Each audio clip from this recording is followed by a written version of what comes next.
Bueno, muy buenos días. Mi nombre es Juliana Cortés y el día de hoy, en compañía de Juan Esteban Chavarro Salamanca, les hablaremos acerca del narcotráfico en Colombia y los dos cárteles más importantes de este. Bueno, yo les hablaré un poquito acerca de la introducción y les daré un breve contexto acerca del narcotráfico. Bueno, el narcotráfico surge en los años 70 gracias a la demanda de drogas por parte de Estados Unidos. Inicialmente lo que se traficaba en nuestro país era la marihuana, que venía desde la costa caribe de nuestro país. Gracias al auge de la cocaína, Colombia se convirtió en el primer exportador y productor de esta en el mundo. Primero que todo, el narcotráfico se dio por algunos factores que habían, que en este caso sería la desigualdad social, la falta de oportunidades y la corrupción estatal. Todo esto se juntó para sí mismo llevar como por decirlo así, el narcotráfico a la vía más fértil, para sí mismo pues poder tener oportunidades, tener dinero y todo esto. Este empezó a partir de 1975, cuando las primeras organizaciones se empezaron a dedicarse a hacer todo el ciclo del narcotráfico, como bien viene siendo compra y venta, cultivos y asimismo exportación. El crecimiento del narcotráfico se dio por tres razones: sociales, políticas y económicas. Primero que todo, en las económicas era porque los cultivos de coca o la cocaína generaba ganancias enormes, eran ganancias abismales, que pasaban por muy encima de los cultivos tradicionales. Como segundo, tenemos sociales, que en este caso sería la desigualdad, la pobreza, la falta de empleo, y todo esto hizo a que la gente pues se fuera por el camino más viable en ese momento, que se miraba que era la cocaína, que era plata fácil. Y como tercero tenemos en políticas, que era políticos corruptos y falta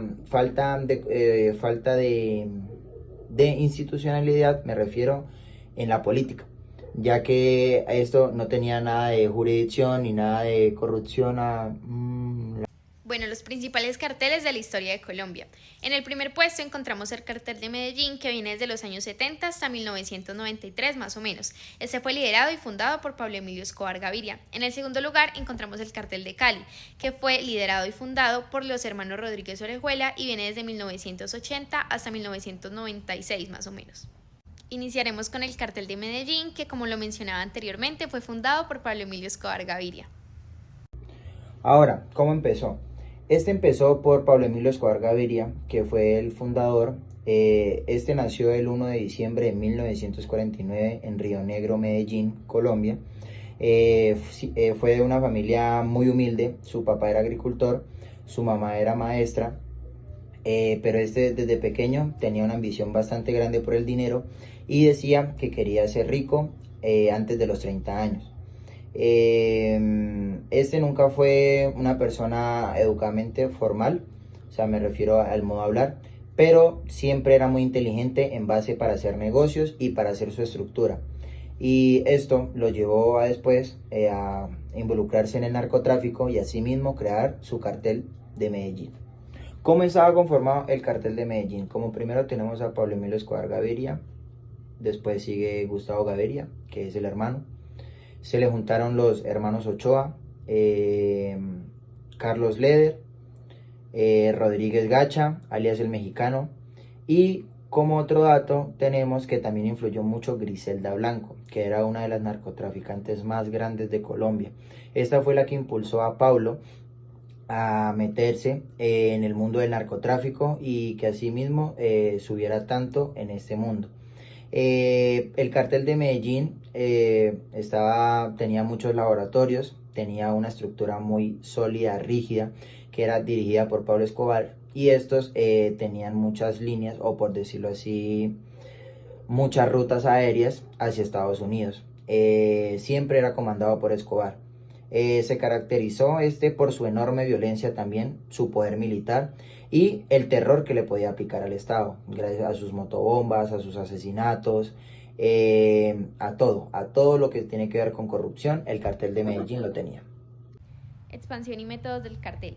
Alrededor de los años 80, más o menos, el cartel ya controlaba entre el 70 y el 80% del tráfico de cocaína a nivel mundial, que esto es demasiado, ya que tenían sus propios métodos como eran las avionetas privadas, los submarinos artesanales que ellos mismos traficaban y tenían pistas clandestinas que comunicaban hacia Estados Unidos y hacia Bolivia. Mucha de la cocaína que transportaban y importaban, se podría decir, la hacían en las llantas de las mismas avionetas, cuando iban muy llenas. También podemos encontrar métodos como lo es los sobornos que tenían hacia los funcionarios públicos, como jueces, coroneles, policías y demás. También Pablo se logró infiltrar en la política en 1982, siendo elegido como suplente a la Cámara de Representantes. Violencia y terrorismo. Bueno, este cartel desató una guerra contra el Estado colombiano, dejando millones de víctimas en estos atentados. Unos de los atentados más reconocidos fueron, el asesinato hacia el ministro de Justicia, Rodrigo Lara Bonilla, el atentado hacia el avión de Avianca, esto que era para asesinar al candidato a la presidencia César Gaviria, también el atentado contra el DAS, que fue el Departamento Administrativo de Seguridad en Colombia, que acabó en el 2011. También muchos atentados más a ciertos políticos y a ciertos candidatos que iban a la presidencia y demás, como tenemos a Galán. Bueno, ahora vamos con la muerte de Pablo y la caída de su cartel. Primero tenemos que en 1991 Pablo Emilio Escobar Gaviria se entregó a las autoridades, pero en base a que lo encerraran en su cárcel, la catedral, y desde allí seguir delinquiendo y haciendo sus atrocidades. Después tenemos que en 1993 fue abatido en Medellín por la policía, que estaba también buscado por los bloques de búsqueda y por la DEA.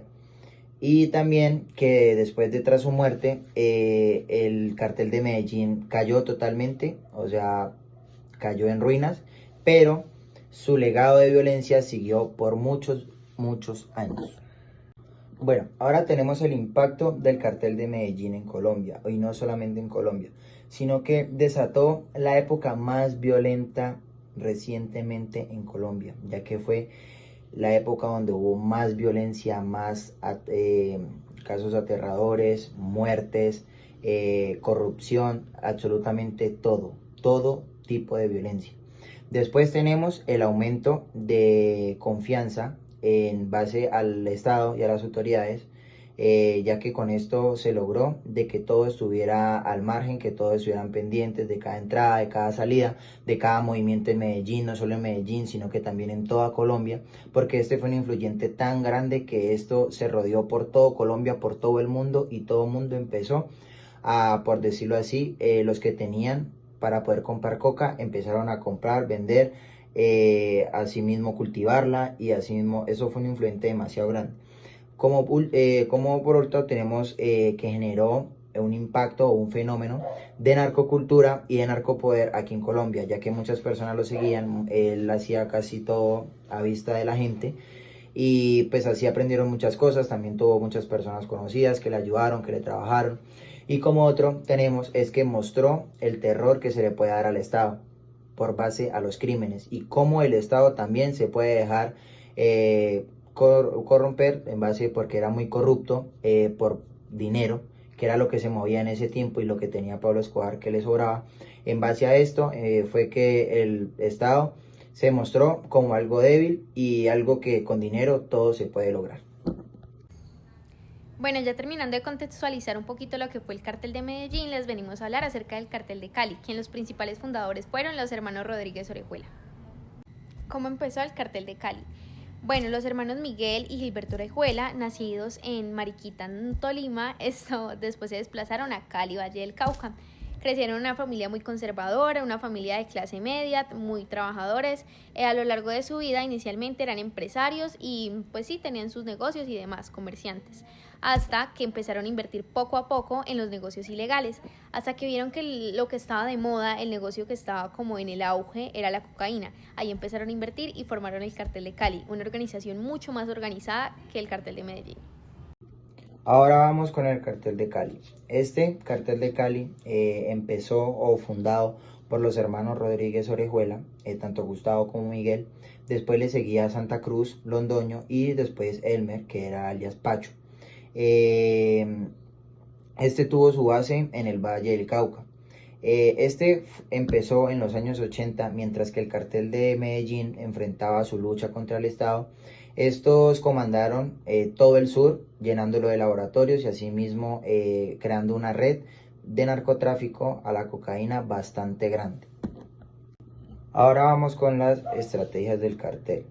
En comparación al cartel de Medellín, que se enfocó en la corrupción, en la violencia, en los asesinatos, este fue más inteligente, ya que se basó en crear empresas o instituciones fachadas para sí mismo lavar dinero, como vienen siendo bancos, instituciones, incluso utilizaban hasta los equipos de fútbol más famosos para sí mismo lavar dinero con sus jugadores, con apuestas, comprando árbitros y todo esto, asimismo haciendo un espionaje, o por decirlo así, espías internos para sí mismo hacer sus operaciones con mucha discreción, pero también con mucha inteligencia. Asimismo evitaban los problemas del Estado, las violencias, para sí mismo todo hacerlo en silencio y que nunca tuvieran problemas.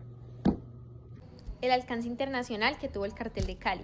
Bueno, inicialmente mantuvo rutas con México, Estados Unidos y Europa. Esto también hizo alianzas con los grupos mexicanos para la distribución de la cocaína. Se dice que más o menos movían entre 200 y 500 toneladas anuales de cocaína. Sus ganancias se dividían en miles y millones de dólares. El desmantelamiento del cartel de Cali. Bueno, alrededor de los años 90, el gobierno colombiano lanzó una gran operación para lograr capturar y acabar con todos los carteles. Esto se dio con apoyo del gobierno estadounidense, logrando infiltrarse en el cartel de Cali y ubicando a los líderes. En 1995 logran capturar al Gilberto y años después logran ubicar a Miguel y pues los condenan a los dos y los extraditan. Esto poco después el cartel se desintegra y da entrada al cartel del Valle. Bueno, ahora como consecuencias políticas y sociales tenemos de que hubieron más de 50.000 muertos en la década de los 80 y de los 90. O sea, esto fue abismal la violencia que se hubo en ese momento. Como segundo tenemos la corrupción generalizada en la política, en la justicia, en los grupos armados. O sea, todo era corrupción en base al dinero. También hablando de la corrupción, se habla de la desconfianza hacia el Estado, ya que el Estado se dejó sobornar demasiado por los narcotraficantes, por el dinero, por el lavado de dinero, porque eso también era corrupto. Entonces también se creó una desconfianza demasiado gigante en el Estado, ya que no se podía confiar. Como otra cosa, tenemos el nacimiento de la cultura del dinero fácil y la ostentación, que en este caso sería que toda la gente se puso a hacer plata fácil en base no solamente con la cocaína, con el narcotráfico, sino también con los asesinatos, con la violencia, con la corrupción. Todo esto hizo a que Colombia tuviera una imagen de la plata fácil. Bueno, la influencia cultural y mediática. Bueno, podemos encontrar esto primero que todo, la narcocultura, que es algo que tanto nuestro país como México lo han sufrido y pues es algo que hasta el día de hoy nos sigue siguiendo. Podemos encontrar la música como los corridos y demás que fomentan al narcotráfico. Muchas veces muchos jóvenes no piensan ni en estudiar ni nada, sino en ser narcos, ser traquetos y salir de esto. Muchas niñas, mujeres también piensan que la solución es casarse con un hombre de estos y ya. Lo podemos encontrar también incluso en la estética de las mujeres que quieren operarse para poder gustarle a los narcos y demás. Podemos encontrar también la influencia de las narcoculturas y demás en las series, que romantizan la violencia de nuestro país y lo hacen ver como a Pablo Escobar como una figura, lo idolatran, tanto a Pablo Escobar como a los hermanos del Cártel de Cali. Bueno, el legado del narcotráfico en Colombia. Aunque los grandes carteles ya fueron destruidos, aún quedan ciertas redes de narcotráfico, aunque son pequeñas, que siguen afectando a nuestro país, con sus cultivos ilegales, con la exportación ilegal y demás problemáticas que aún siguen siendo una gran problemática que tenemos que enfrentar como país y como sociedad. Bueno, y ahora como conclusiones tenemos de que el narcotráfico transformó profundamente la historia de Colombia, ya que esto nos dio muchos acontecimientos, mucho sufrimiento, mucha violencia. Esto nos dio también de que el cartel de Medellín y el cartel de Cali fueron la violencia abierta y la corrupción silenciosa, ya que era la violencia en su máxima expresión, porque para todo era violencia, como lo venía diciendo desde hace rato, grupos armados, sobornos, violencia, asesinatos, de todo. Y pues la corrupción en base a la corrupción política que tenía el gobierno en base al dinero. Después tenemos de que su impacto todavía se siente en la cultura, ya que todo el mundo que vivió en esa época lo recuerda, ya que fue una época muy dura para todos, tanto cultura como social y política, porque todo esto se viene siendo ya que fue la mayor atrocidad que ha tenido Colombia. Y como último tenemos de que la verdadera lucha contra el narcotráfico no se gana solamente con represión, sino que también se gana con educación, equidad y oportunidades, porque eso es lo que necesita la gente de Colombia. Y listo, muchas gracias. Espero que les haya gustado mucho mi exposición con mi compañera Juliana. Espero que se encuentren muy bien, que hayan entendido el tema y nos vemos hasta la próxima.